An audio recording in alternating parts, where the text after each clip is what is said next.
Sabe, irmãos, ele foi humilhado.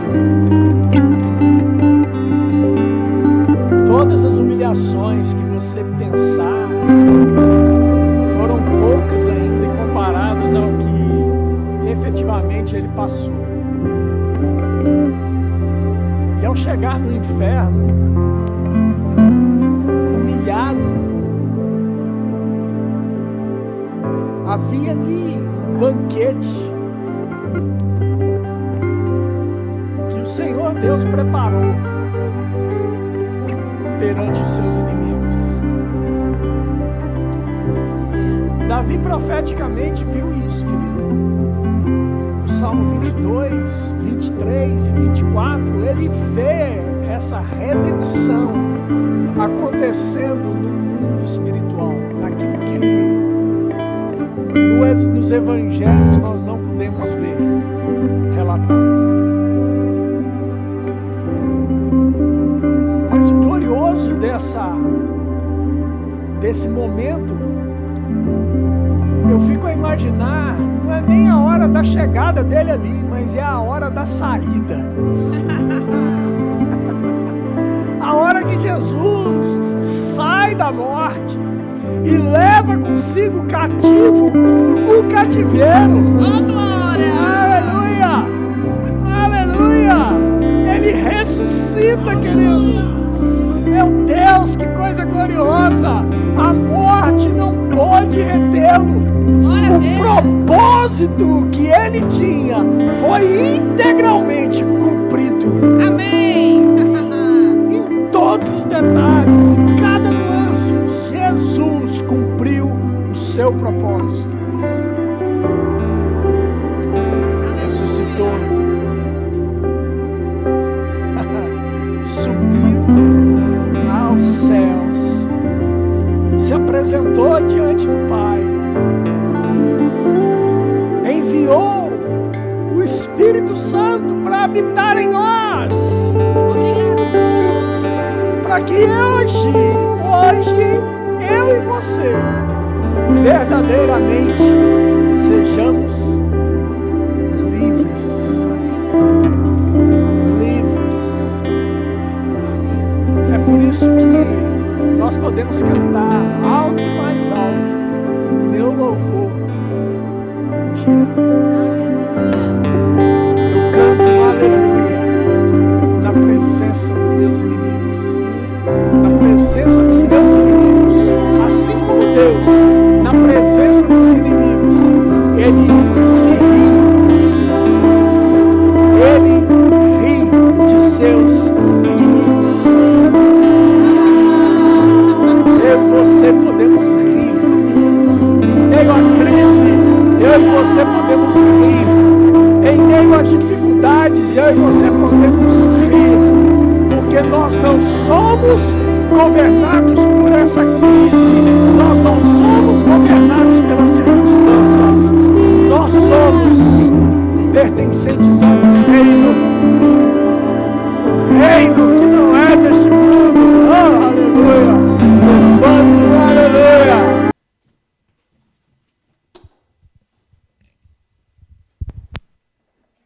Glória a Deus. Amados, boa noite. Nós vamos estar nessas próximas quartas-feiras do mês de agosto, nós vamos estar tratando de um tema que eu julgo ser muito importante na vida, na saúde da igreja, que é planos, propósitos e práticas. E eu fiz questão de abrir essa série, serão 4 ministrações a respeito desse tema, porque eu entendo, irmãos, que a igreja,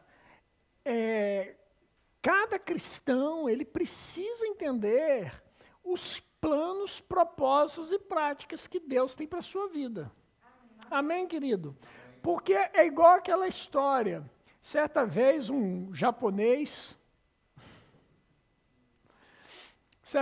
uma pessoa chegou num edifício e entrou no edifício e se dirigiu ao elevador, aqui chama ascensor, não é isso, Bruno?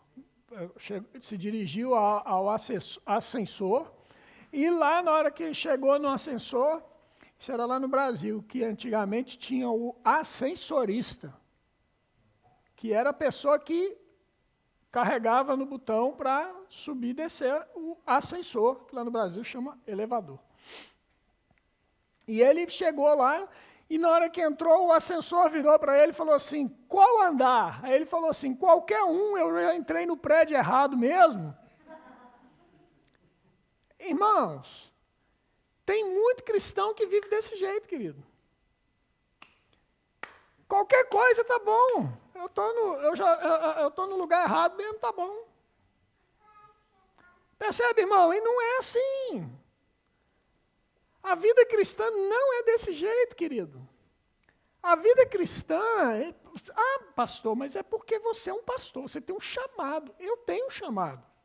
E sei muito bem qual é o meu chamado, e sei o que eu estou fazendo com ele, e dele, por ele. Mas todo cristão tem que saber o que ele tem que fazer na vida dele. Nem todo cristão vai ser pastor. Talvez esse cristão ele será um médico influente lá no seu raio, na sua esfera de atuação.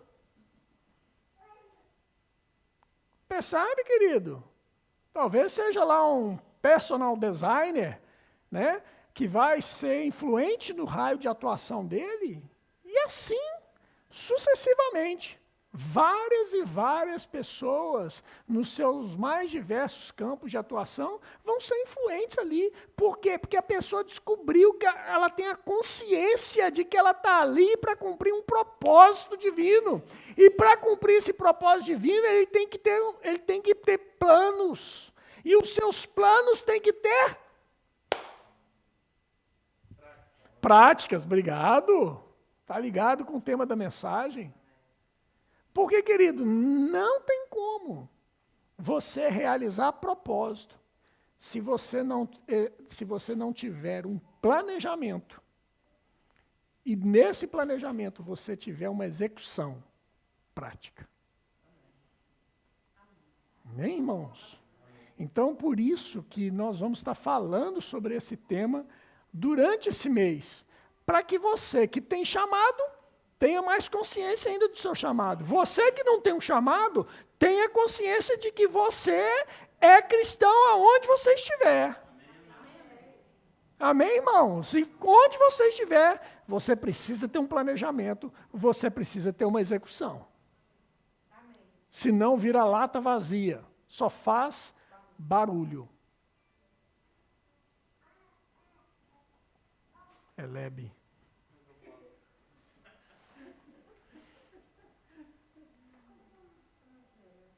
Glória a Deus.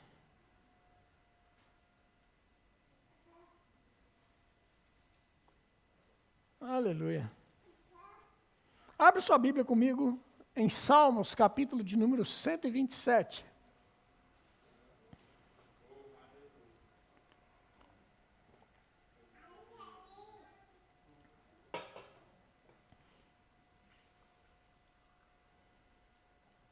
Aleluia. Salmos de número 127. Versículo 1. Versículo 1. Às vezes dá uma travada na fala. Salmo 127, 1. Diz assim: se o Senhor não edificar a casa, em vão trabalham os que a edificam. Se o Senhor não guardar a cidade, em vão vigia a sentinela. Amados, o propósito de um homem pode ser bom. Ele pode até fazer uma edificação boa. Mas se a sua confiança não está em Deus, querido, tudo pode ir por água abaixo. Aquele bom plano, aquela boa expectativa pode não vir a se concretizar. Mas se este homem não tiver o propósito de Deus para ele, tudo tudo que ele fizer terá sido em vão. Se os seus propósitos estão errados, consequentemente também as suas práticas também estarão. Eu vou falar isso de novo para você. Se os seus propósitos não estiverem corretos diante de Deus, querido, tudo que você fizer vai por água abaixo. Vai dar em nada. Você pode até ter uma ideia boa, mas se aquilo não é o propósito de Deus para a sua vida, já era. Você vai se frustrar. Vou dar um exemplo prático para vocês. Minha vida.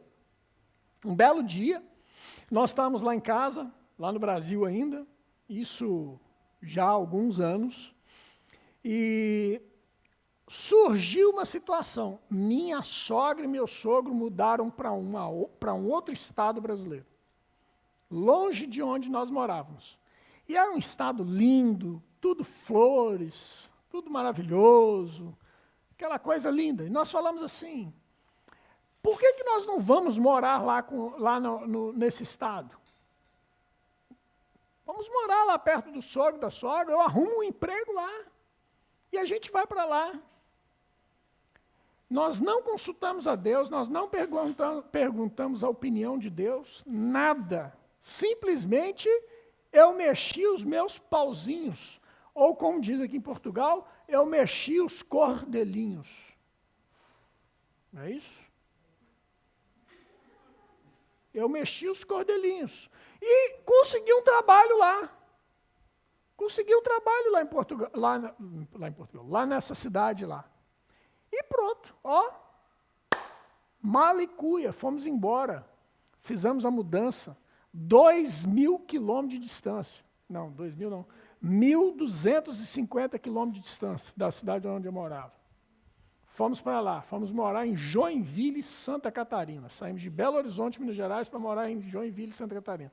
Cidade linda e tal. Chegamos lá, querido, passamos lá 8 meses, 6 meses? 8 meses lá em Joinville. Foram um dos 8 piores meses da nossa vida. Casa linda, perto do sogro da sogra, tudo maravilhoso, mas o nosso coração chorava dia e noite. Por quê? Porque nós tivemos um bom plano, fizemos uma boa estratégia, mas nós não envolvemos Deus em nenhum momento. Resultado, com 8 meses lá, nós voltamos para trás, lá para o mesmo lugar, para Belo Horizonte. E aí, nós entramos novamente no trilho correto do propósito de Deus para as nossas vidas.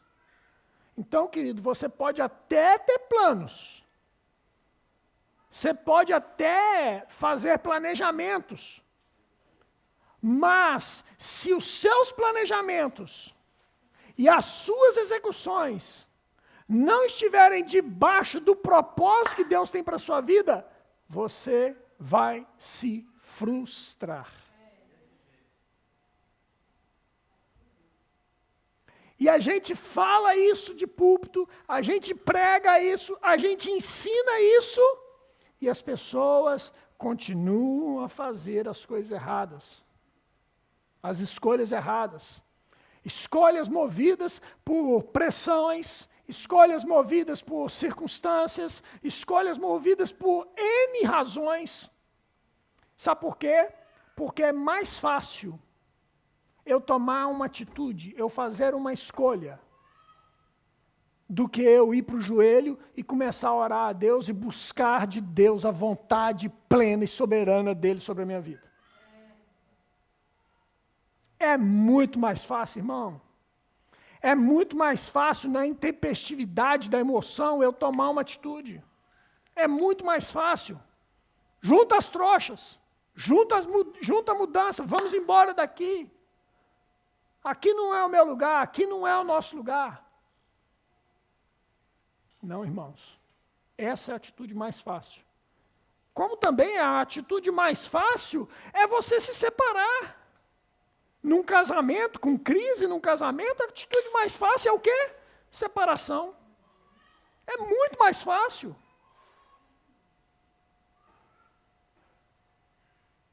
E eu não estou aqui colocando em questões aquilo que você passou na sua vida conjugal, irmão. Cada um sabe o calo onde aperta, onde dói. Cada um sabe. Mas o que eu estou falando é que muitas vezes tomam-se atitudes precipitadas, separa porque é mais fácil do que pegar e pagar o preço de orar para ver a transformação daquela mulher, que você chama ela de megera. Pagar o preço de oração daquele homem que você chama ele de muquirana. Muquirana. Muquirana é um homem que avarento.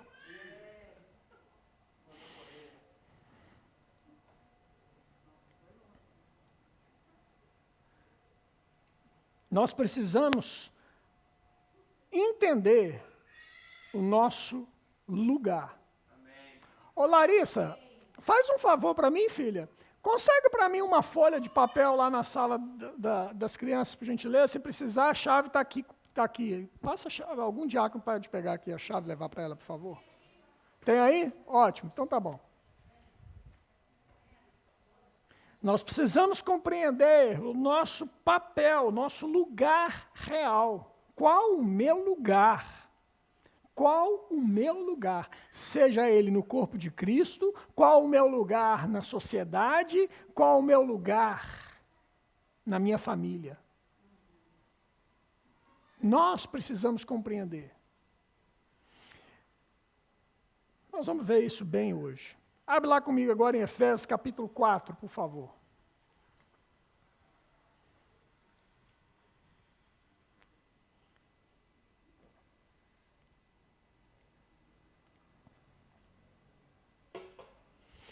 Aleluia.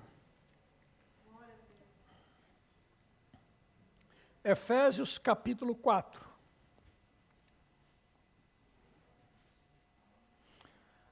Levanta um aleluia. Já acharam? Sim. Amém? Amém? Efésios capítulo de número 4, verso de número 11. Diz assim: e ele mesmo concedeu uns para apóstolos, outros para profetas, outros para evangelistas, e outros para pastores e mestres, com vistas ao aperfeiçoamento dos santos, para o desempenho do seu serviço, para a edificação do corpo de Cristo. Obrigado. Versículo 13. Até que todos cheguemos à unidade da fé e do pleno conhecimento do Filho de Deus, à perfeita varonilidade, à medida da estatura da plenitude de Cristo, para que não mais sejamos como meninos, para que não mais sejamos como meninos, para que não mais sejamos como meninos, agitados de um lado para outro, e levados ao redor por todo vento de doutrina, pela artimanha dos homens, pela astúcia com que induzem ao erro, mas, seguindo a verdade em amor, cresçamos em tudo naquele que é a cabeça, Cristo, de quem todo o corpo, bem ajustado e consolidado pelo auxílio de toda a junta, segundo a justa cooperação de cada parte, efetua o seu próprio aumento para a edificação de si mesmo em amor. Amém, irmãos? Olha para mim aqui.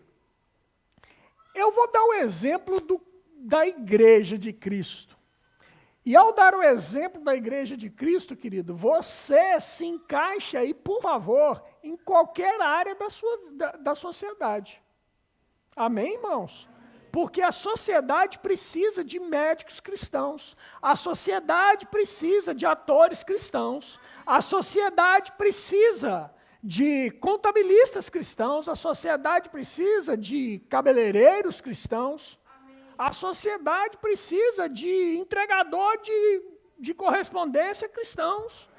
A sociedade precisa, irmãos, de engenheiros cristãos e por aí vai. Amém, irmãos? E cada um desses cristãos, que ele tem que saber muito bem para que ele está ali. Você não está ali por acaso, irmãos. Você não está aqui nesse mundo a passeio. Nós não estamos nesse mundo a passeio, nós estamos aqui com um objetivo. Então eu vou dar um exemplo aqui da vida cristã, da igreja, para que a gente possa compreender todas as áreas. E ele mesmo concedeu uns. Querido, quando fala que ele mesmo concedeu uns significa que ele também, irmão, concedeu uns para serem médicos. Ele aqui no caso está falando que ele concedeu uns para apóstolos, outros para evangelistas, outros para profetas, outros para pastores, outros para mestres. Para quê, irmãos? Com vista a uma só coisa, ao aperfeiçoamento dos santos. Ou seja, aquilo que você tem, eu preciso, para que eu possa ser aperfeiçoado com aquilo que você tem. E você precisa daquilo que eu tenho, para que você possa ser aperfeiçoado com aquilo que eu tenho. Amém, irmãos? Agora, se eu inverto esses papéis, e se por algum motivo eu deixo de cumprir a minha função, as coisas começam a dar errado. Aonde? Na minha vida. Porque eu deixo de cumprir o propósito para o qual eu fui chamado. E você, como é que fica nesse processo? Você, por um breve momento, pode até sofrer o dano. Mas já o Senhor da igreja vai levantar outra pessoa para que possa te aperfeiçoar. Porque você pode estar certo, querido, que Deus, ele vai levantar alguém para te aperfeiçoar. Se eu não estiver te aperfeiçoando conforme ele me chamou para aperfeiçoar, ele vai tratar comigo. Percebe, querido? Eu terei que dar conta daquilo que eu fiz com o chamado que ele estabeleceu sobre a minha vida. Você não será punido por causa da minha incompetência. Vou dizer para você, bem alto isso. Você não sofrerá o dano por causa da minha incompetência. Porque eu não fiz a minha parte no processo. Por isso, querido, que é muito confortável nós nos submetermos aos nossos líderes em honra. É confortável, porque se ele estiver errado, a bronca não vem sobre você. A bronca vai vir sobre ele. Percebe? Por isso que é confortável para mim, para você, estar debaixo da autoridade do nosso líder. Para mim, é por isso que para Lise é confortável ela estar debaixo da minha autoridade. Se eu der alguma instrução errada para ela, você acha que ela vai sofrer o dano por causa disso? Não, mas eu serei cobrado, porque coloquei em risco a vida dela. Vocês estão comigo? Amém. Por isso, querido, que submissão e autoridade é a coisa mais linda que tem. Você faz por amor, você faz porque você entendeu na sua cabeça que é melhor se submeter. Agora, a submissão, segundo Deus, querido, não é fazer do outro capacho. A submissão segundo Deus não é fazer do outro um escravo. A submissão segundo Deus é eu servir o outro. Ele se submete a mim, não é porque eu estou escravizando ou estabelecendo coisas, faz. Não é isso, irmão. Ele faz porque ela faz, é porque para ela é segurança. Está debaixo de um homem que a ame de verdade. Eita glória.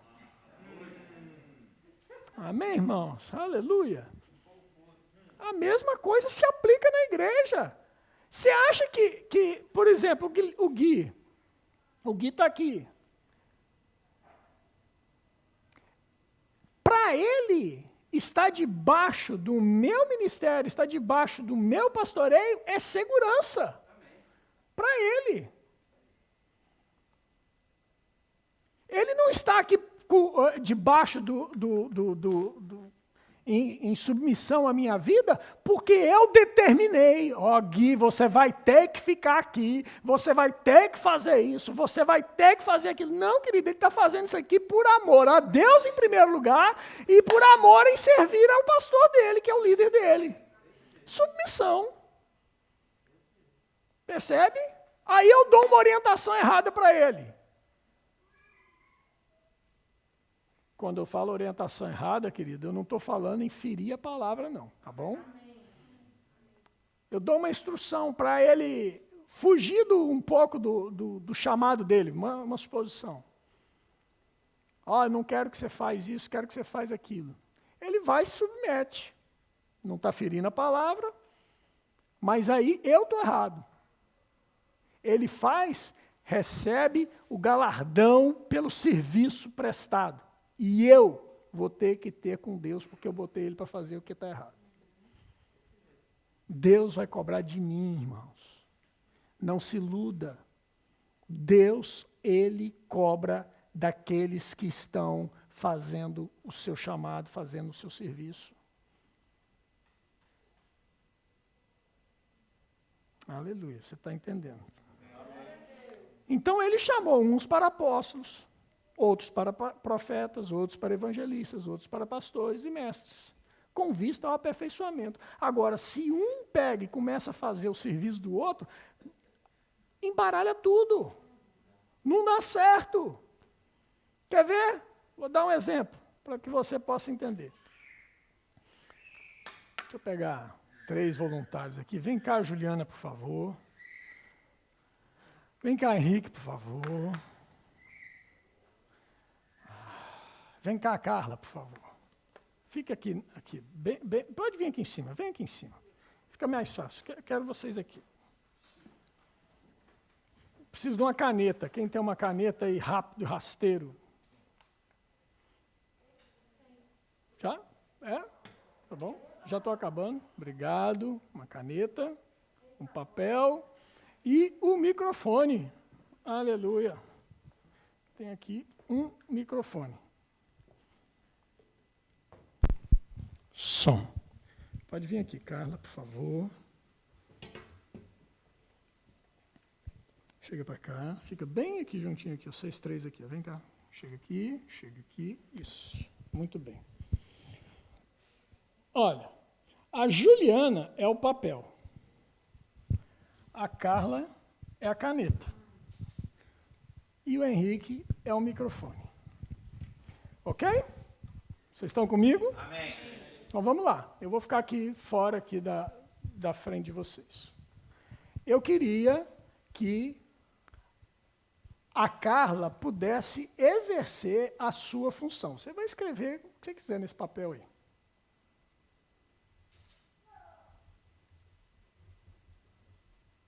Pronto. Escreveu ali. Agora a função do papel é o quê? Qual que é a função do papel? Vocês viram a função da caneta. A função da caneta é? Escrever. Muito bem, parabéns. Agora, a função do papel. Qual que é a função do papel?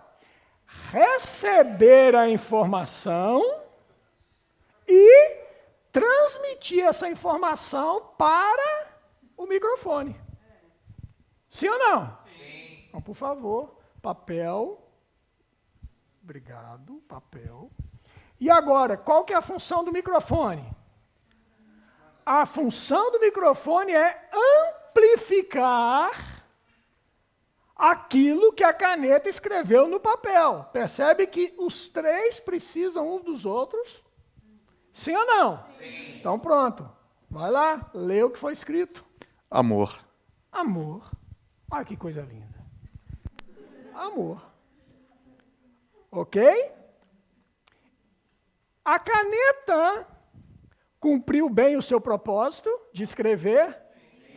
O papel cumpriu bem o seu propósito de receber a informação e transmitir a informação para o microfone? Sim. E o microfone cumpriu bem o seu papel de amplificar a informação? Sim. Muito bem. Agora nós vamos fazer uma outra brincadeira aqui. Agora eu quero que o papel,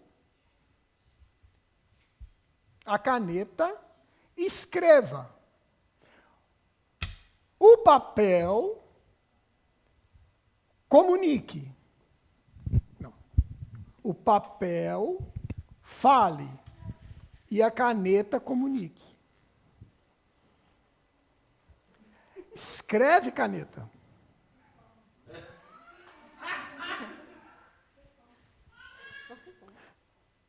Escreve, caneta.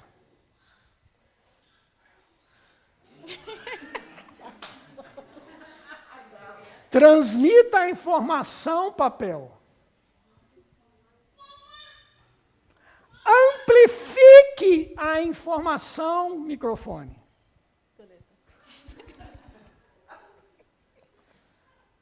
Vocês percebem, irmãos, uma dinâmica simples consegue demonstrar muito bem que quando nós estamos com as ferramentas corretas para o propósito para o qual nós somos chamados, nós fluímos com tranquilidade e serenidade. Amém. Sem problema.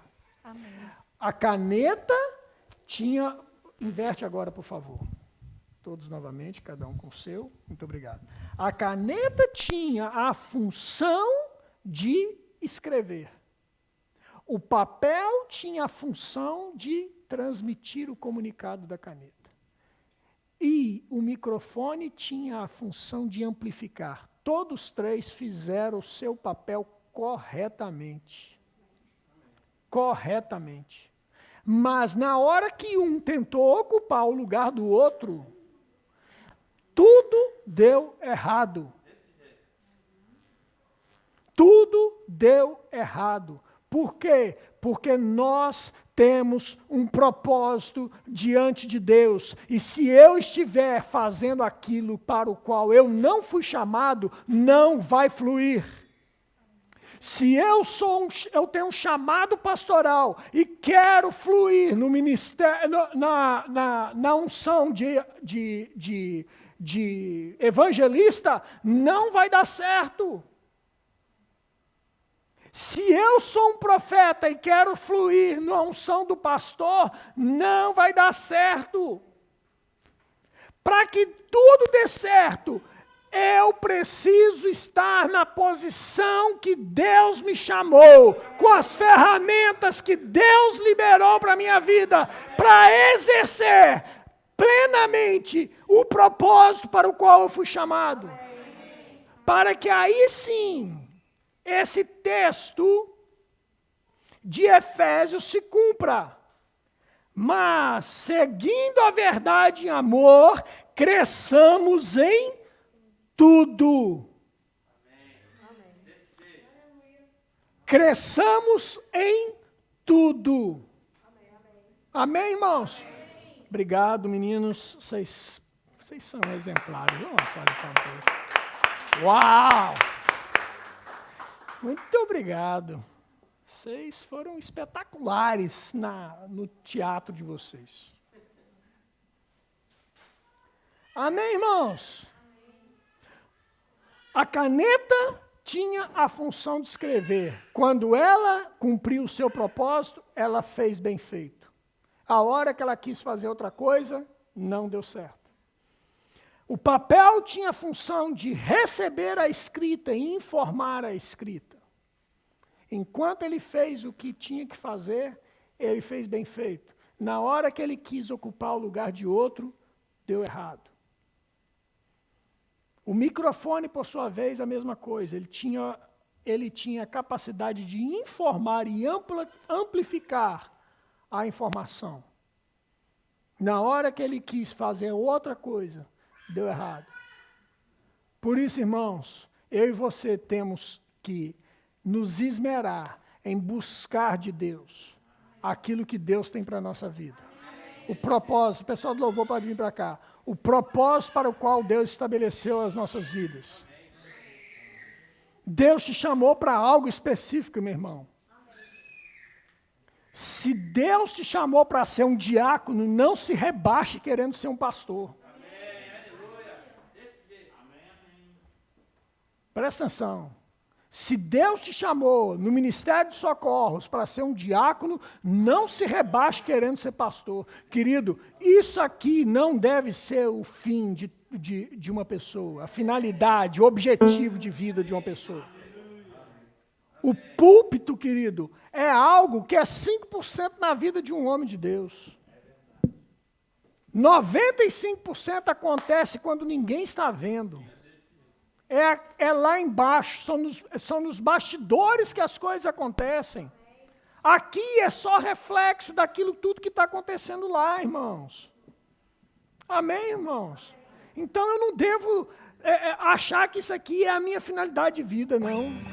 Ao dia que eu assumir esse púlpito da igreja, aí esse povo vai ver que é verdadeiramente um pastor.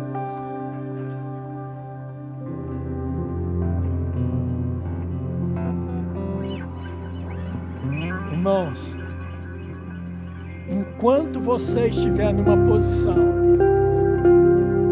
faça tudo que você tiver que fazer com excelência.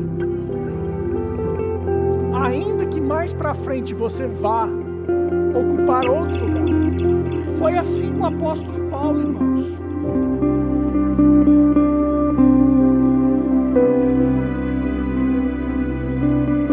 Foi assim com o apóstolo Paulo. Começou lá, profetizando, ensinando, falando, até que um dia a ficha caiu.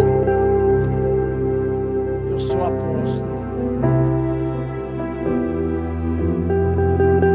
Todos reconhecem ele como apóstolo.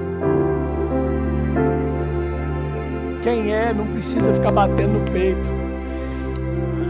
Quem é não precisa ficar batendo no peito para dizer eu sou. Não precisa dar carteirada, não precisa pegar e ficar falando. Percebe?